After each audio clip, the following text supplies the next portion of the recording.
Alrighty. Gotta give one of my food reviews.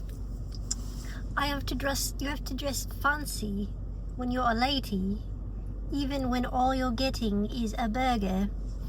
Got my little jacket here, and I'm wearing a dress as well. Earrings. Have to dress fancy. Yes, even for a burger when you're a lady. That's the way it goes. That's the rule. Okay. I don't know where that came from, but I did have a burger. So here, okay, I didn't get to film me eating it because I was starving and it was too good. So Braums, I think I've done a review of Braums before. They have a chicken sandwich called the Aloha chicken sandwich. Now, I really like that chicken sandwich, but I was really craving a burger, you know, some good American burger. Hungry, extra hungry.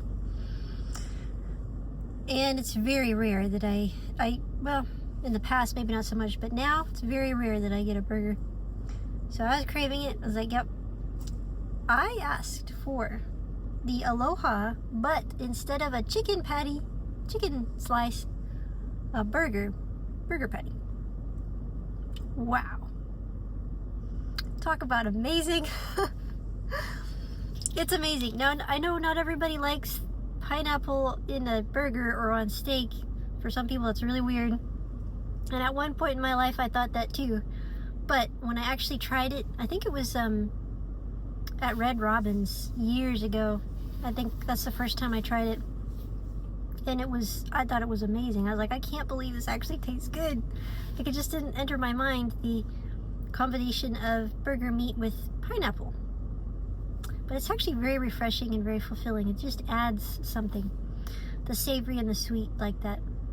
So yes, it's not normally on the menu like that. So you have to ask if you want to try it. See, Braums, it's American, right? So gotta support our Americans.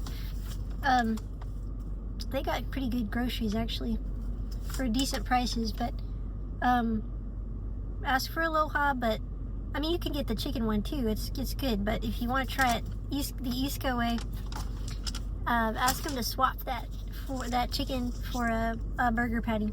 Really good, really, really good. But anyways, I'm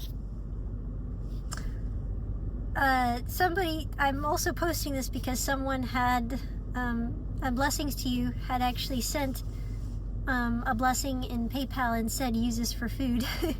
And now something else you wrote about in regards to my earrings was not what you thought.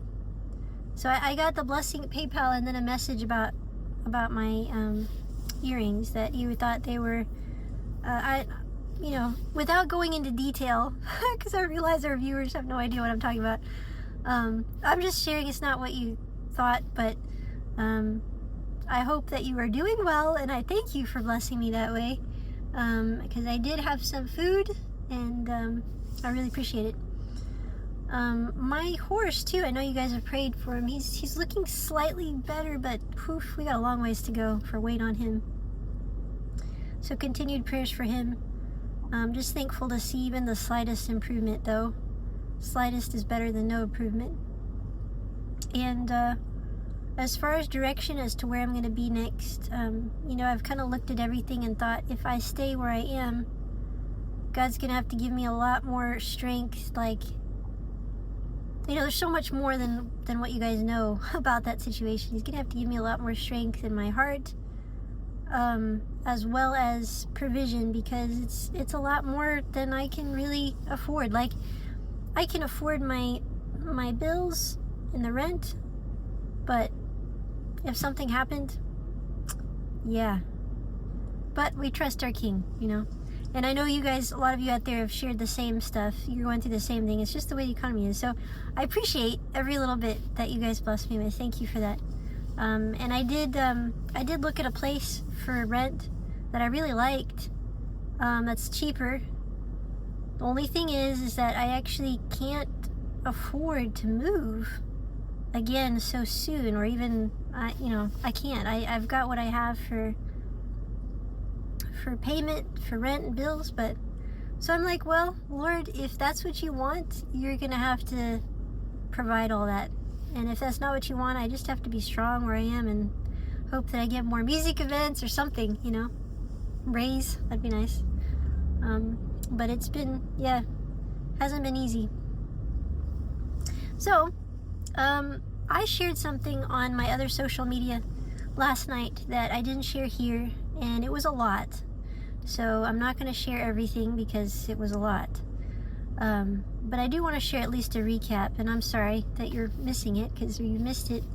But recap anyways, is I went through, I read 2 Samuel chapter 12 or 22. Was it 12 or 22? Or maybe it was chapter 22 verse 12, or chapter 22. Anyways, it was in 2 Samuel. It's the story, you can Google it too.